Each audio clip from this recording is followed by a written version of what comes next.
Hey, I'm Sophia. Before we start, go grab a snack and get comfortable for a bit. These stories take their time, and they are told the way I'd tell a friend late at night. I really hope you enjoy them. This story has one update on it and my own opinion at the end.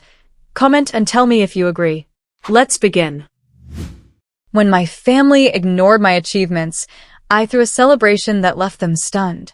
And if you're wondering why you're all here tonight, I say into the mic, staring straight at my parents in the front row, it's because I got tired of waiting for you to show up for me, so I decided to show up for myself. The room goes quiet in that thick, humming way, like everyone's holding their breath at once. Behind me, the projector screen is frozen on a slide with my face on the cover of a business magazine, the headline reading, "From Spare Bedroom to Seven Figures, the woman behind Brightwave Studio." My hands are shaking just enough that I have to grip the mic with both of them. I can see my mother's eyebrows pinched together, my dad's jaw clenched, my brother Tom looking like he'd rather be anywhere else, and my sister Chloe frozen with a champagne flute halfway to her lips. I smile, even though my heart is pounding in my ears. Tonight is for the people who believed in me. I continue, my voice steadier now. The ones who answered my 2 a.m. I'm freaking out calls, who sent coffee money when I had -80 in my account, who shared my little posts when no one else cared. So, if that's you, I lift my glass toward my friends clustered near the stage. This is our night. A cheer goes up from the tables where my friends, colleagues, and clients are. The DJ hits the music again, lights shifting into warm gold. I step back from the mic, my cheeks burning, and lock eyes with my mother for half a second. She looks stunned, somewhere between hurt and offended, like I've just insulted her in public instead of narrating the last 10 years of my life. To rewind, it didn't start with a mic in my hand and a skyline view function room. It started in a much smaller, much pettier way, at my parents' dining table with my father saying, "So this online thing you do, when are you getting a real job again, Lena?" I'm 29F. Youngest of three. My brother Tom is 34, a corporate lawyer. My sister Chloe is 31, a teacher who married young and popped out 2 very photogenic children. I'm the creative one. The one who drew on the walls, wrote short stories in the margins of my homework, and made websites for fun when other kids were playing netball. For as long as I can remember, my family has had a clear, unspoken scoreboard. Real achievements, degrees in recognized professions, capital R, capital P, marriages, babies, property. Fake achievements, anything that couldn't be explained in one sentence to elderly relatives at Christmas. Tom's law degree, massive party. Chloe's engagement, 3 separate events plus a weekend spa getaway for the girls. My bachelor in marketing with a digital media major? A rushed dinner at a noisy Italian place where Mum spent most of the meal showing the waiter photos of her grandkids. When I landed my first job at an agency, I texted the family group chat, "Got the job. Junior digital strategist." I got a great work X from Mum, a thumbs up from Dad, and radio silence from my siblings. The same week, Tom announced he'd been made senior associate, and there was a full roast dinner, cake, speeches, and Dad actually toasting to hard work paying off. I clapped. I smiled. I swallowed the little rock in my throat and told myself I was being dramatic. Fast forward a few years. My mental health hit a wall after a toxic boss situation at that first job. The kind where we're a family here really meant we expect you to be grateful while we chew you up. I quit without a plan, thinking I'd freelance for a bit while I figured things out. Freelance turned into a business almost by accident. A friend needed a logo, then website copy.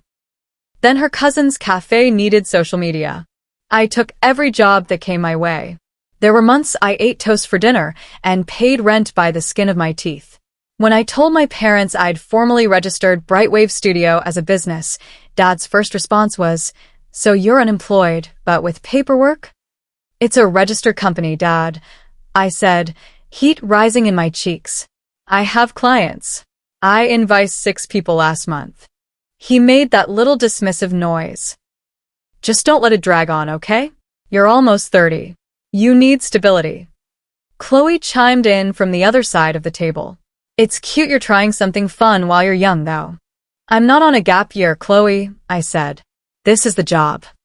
They just smiled that indulgent smile people give toddlers wearing superhero capes. The thing is, in between all the minimizing and jokes, my business grew. Slowly, painfully, but steadily. I went from charging $150 for a logo to running full rebrand campaigns. I hired my first contractor, a copywriter named Jess, who is now my right hand. I moved from my cluttered bedroom desk into a tiny co-working space and cried in the bathroom because I was so proud and so scared at the same time. I tried telling my family about milestones. We hit 10K revenue this month, turned into a conversation about Tom's firm opening a new office. We got our first international client. Was met with, "That's nice, dear.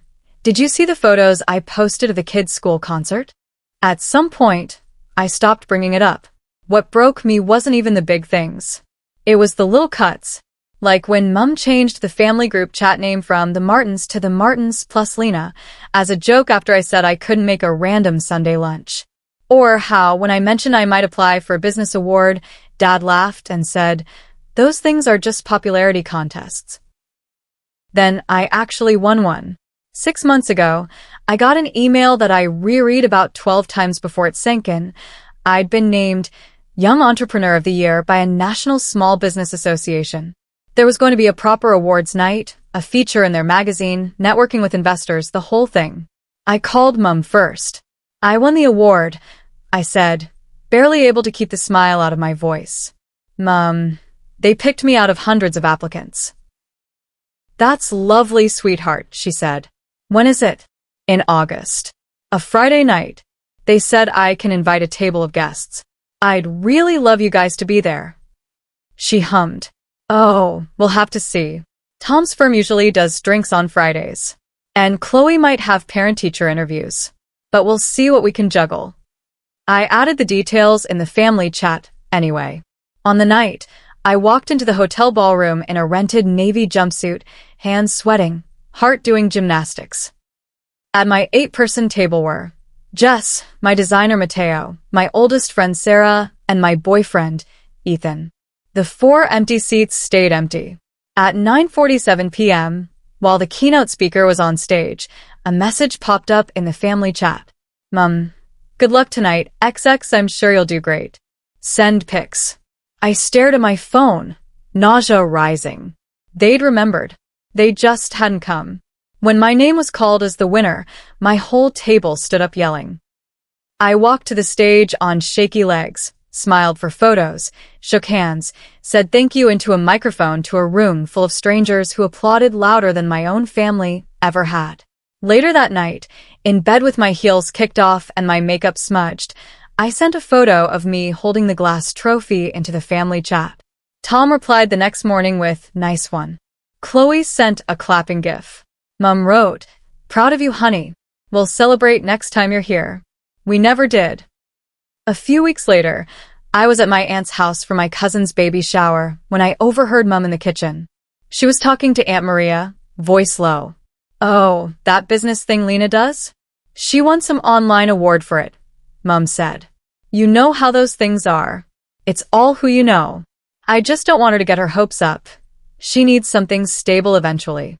I stood there, hidden by the hallway wall, clutching a rolled-up nappy cake ribbon so hard it bit into my palm. Something cracked inside me then. Not a dramatic thunderclap crack, more like the quiet, decisive snap of a twig when you finally step down. Driving home, Ethan kept glancing at me. "Talk to me," he said finally. "It's fine," I muttered. "It's obviously not," he said. "You looked like you saw a ghost." "I heard Mum telling Maria my award doesn't really mean anything," I said, staring at the road. "That my business is a phase." He swore under his breath. "Lena." I laughed, but it came out sharp. "It's my own fault. I keep waiting for them to wake up one day and see me." "Then stop waiting," he said quietly. "Make something they can't ignore." That sentence sat with me for days. Make something they can't ignore. 2 weeks later, I got an email from the Business Association. As part of the winner's package, I had access to a discounted event space at a swanky rooftop venue in the city, plus their marketing team would help promote any launch or celebration event I wanted to host. An idea began to take shape. It started petty, I won't lie, but it grew into something else. What if I did a celebration? Not for them, for me. A night to actually mark everything I'd built, surrounded by the people who'd been there in the trenches with me. And if my family happened to get front row seats to the reality they'd been minimizing for years, well, So be it. I booked the venue, hired a photographer, worked with Matteo to design invitations that looked like mini magazine covers. The guest list was mostly friends, clients, mentors. For my family, I sent a slightly different version. I'm hosting a special celebration night to share an important milestone and some big news. I would really love my family there. Dress semi-formal. Please RSVP. I knew exactly what they'd assume. Engagement. Pregnancy. Something they considered real. The night of the event, I was at the venue 2 hours early, nervously adjusting flower arrangements and triple-checking the AV setup. The room was gorgeous, floor-to-ceiling windows, the city lights spread out like glitter, white tablecloths, candles. On one side, a large pull-up banner with the Brightwave logo and the tagline, helping brands be seen. Guests started filtering in. My team, in their thrift store best and grinning. Clients shaking my hand and saying, "We're so proud of you, Lena." Ethan kissing my shoulder every time he passed by. My family arrived 10 minutes late, of course. I watched them come in, Mom in a pale pink dress, Dad in the same suit he wears to weddings and funerals, Tom looking bored in a blazer, Chloe buzzing with speculation. "This place is fancy," Mom said, kissing my cheek. "You should have told us to dress up more." "You look lovely, Mom," I said. My stomach fluttered. "So, what's the big news?" Chloe asked, eyes bright. "You look like you're going to burst." "You'll see," I said, and walked away before I could chicken out.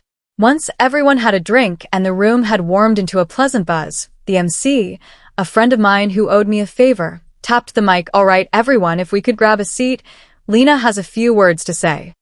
I walked up to the front, palms slick. Behind me, the screen lit up with the first slide of the presentation Matteo had made, a collage of my tiny bedroom setup from years ago, my first terrible logo drafts, an early invoice for $200. "Hi," I said. "For those of you who don't know me, I'm Lena, and 5 years ago, Brightwave Studio was just me, a secondhand laptop, and exactly one client who was paying me in free muffins." Laughter rippled through the crowd. I clicked to the next slide. Photos of the co-working space, my first hired contractor, a graph of revenue growth that made my own head spin. "I started this because I couldn't breathe in a real job anymore," I continued. "I was exhausted, anxious, and convinced I was a failure. I figured I'd try freelancing until I got my life together. Instead, somehow, this became my life. Slowly, messily, with a lot of tears and a frankly irresponsible amount of caffeine." More laughter. My shoulders loosened. Slide after slide, I told the story. The late nights, the clients who ghosted, the ones who stayed and became friends, hiring Jess, our first 5-figure month, the award. Then I clicked to the slide with the magazine cover. There it was, bigger than life, with my awkward smile and the 7 figures headline. "This year," I said, voice thick, "we crossed 7 figures in total revenue. We've helped over 100 small businesses grow. We've gone from me in my bedroom to a 6-person team. And for the first time, I finally feel like I'm not pretending." Applause erupted. I let it wash over me, even as, out of sheer reflex, my eyes flicked to my parents. Mom's hand was over her mouth. Dad looked like someone had just told him gravity had been optional this whole time. Tom's eyes were wide. Chloe's jaw was literally dropped. And I added, because the petty part of me wasn't dead yet, I wanted to mark this properly. I've spent a lot of years downplaying what I do. Being told it's just online stuff or a phase or not a real job. I stopped waiting for certain people to understand it. I paused, heartbeat roaring. So tonight isn't about convincing anyone. It's just about celebrating anyway. That's the line that led into the first paragraph of this post. Me, finally saying out loud what I'd been swallowing for a decade. When the speech finished, people clapped, whistled, hugged me. The DJ turned the music back up. For a good 20 minutes, I let myself bask, dancing with Jess, taking photos with clients, laughing into Ethan's shoulder when he whispered, "You just nuked them with facts and canvas slides." Eventually, though, I had to walk over to my family's table. The four of them sat there like they were at a wake, not a party. Mum spoke first. "7 figures," she said weakly. Is that real?" "Yes," I said. "It's total revenue, not profit, but yeah, it's real." "Why didn't you tell us?" Dad asked, sounding more offended than impressed. I stared at him. "I did. For years. I told you about clients, awards, milestones. You changed the subject. You left my seats empty at the award night. You told people it was just online stuff. I believed you when you acted like it didn't matter." Chloe flushed. "You made us look bad up there," she snapped. "Like we're some neglectful family. If the shoe fits," Jess muttered behind me. I shot her a look, and she backed off. "I didn't mention any names," I said, keeping my voice as even as I could. "If you felt called out, that's between you and your conscience." Dad's eyes hardened. "You're being ungrateful. We gave you everything growing up, and this is how you repay us? By embarrassing us in front of strangers." I felt something inside me quietly, finally, click into place. "I'm not a teenager asking for permission anymore," I said. "I'm an adult telling you what my life actually looks like. If that embarrasses you, maybe ask yourself why you were so sure I was failing." We stared at each other, a whole childhood of unspoken things hanging in the air between us. "Enjoy your party," Mum said stiffly, standing up. "We're going home." They left before dessert. I watched them go, my chest aching and my shoulders feeling strangely lighter all at once. That's where I thought the story ended. Me on a rooftop with my chosen family, finally celebrating myself, and my blood family walking out into the night, stunned and offended. Of course, it didn't actually end there. Okay, if I step outside the story for a second, this is one of those situations where you can almost feel the generational wiring clashing in real time. On one side, you've got Lena, who has clearly been cast as the independent one since childhood. That role is sneaky because it sounds like a compliment. You're so capable, but it actually means we're going to give you the least support and expect the most understanding. Her family has spent years minimizing her work because it doesn't fit their template of doctor, lawyer, teacher, baby. Instead of updating the template, they just downgrade her achievements. On the other side, you've got the parents, especially Dad, whose ego seems weirdly tied to the idea that he can still measure his children's success using the same ruler he grew up with. If he can't understand it, it must not be real. Admitting he was wrong about the fake job means admitting he's been unfair, which is a level of humility he clearly hasn't trained for.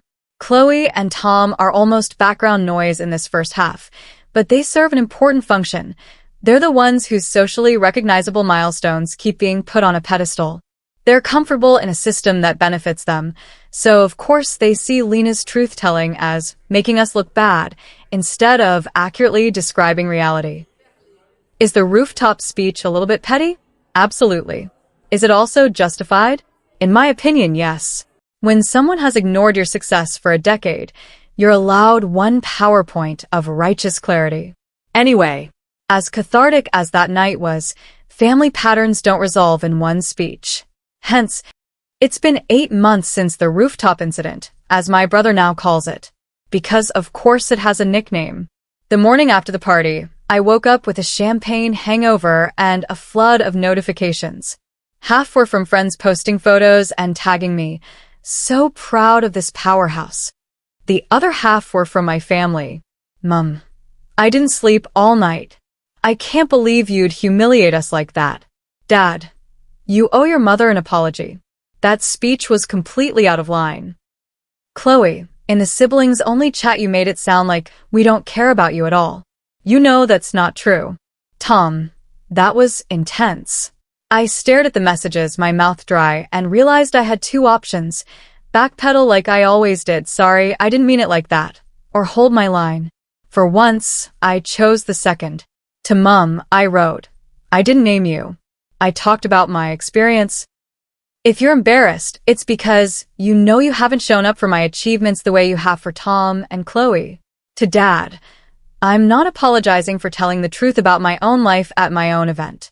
To Chloe and Tom, if you genuinely believe you've celebrated me the way I've celebrated you, then we live in completely different realities. Then I put my phone on Do Not Disturb and went to brunch with Ethan and my friends, where we toasted with greasy hash browns and bottomless coffee instead of champagne. For about a month, things were icy. Mum downgraded from guilt texts to passive-aggressive silence. Dad didn't message me at all. Chloe occasionally sent neutral updates about her kids, but there was a weird stiffness in every line. On the flip side, my relationships with other people exploded in brightness. My Aunt Maria called me in tears. I had no idea how big your business was, she said. Your mother always made it sound like a side project. Lena, they talk about you like you're on a gap year.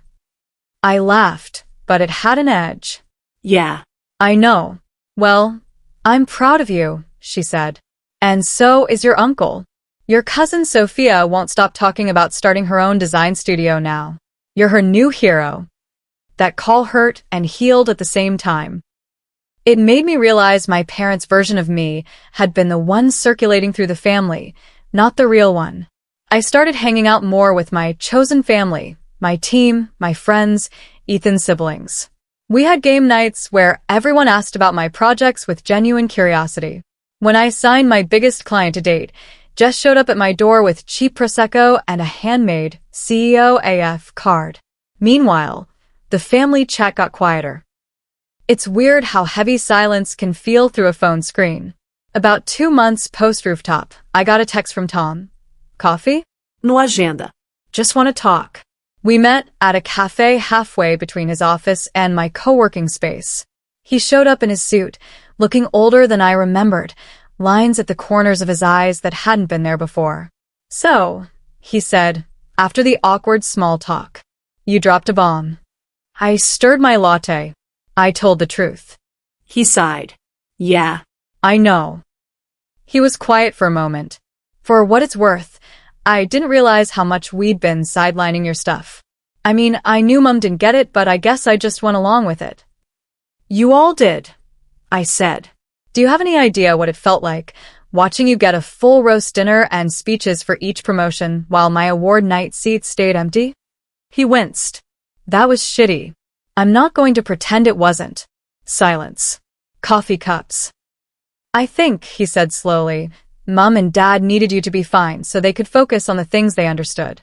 Marriage. Kids. Law. Teaching. And we kind of leaned into that. You were the independent one. The one who always figured it out. It was easier to assume you didn't need the fuss.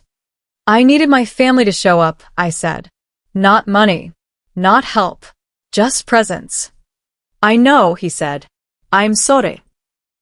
The thing about apologies is that you can tell when someone is doing it to end the conversation and when they're actually sitting in the discomfort. Tom looked genuinely uncomfortable. In a good way. I can't speak for Mum and Dad, he added. They're defensive. But I wanted you to know I hear you. And I am proud of you. Like, genuinely. That graph you showed? That's insane. I laughed, some of the tension in my chest loosening. It is pretty wild, I admitted. We left with a tentative truce. Mum took longer. She finally called after her sister. Hi, Aunt Maria. Apparently gave her an earful about downplaying my work. I feel like everyone is attacking me, she said, crying. Your aunt said I've been cruel to you. Is that what you think? I took a deep breath. I think you've been dismissive, I said.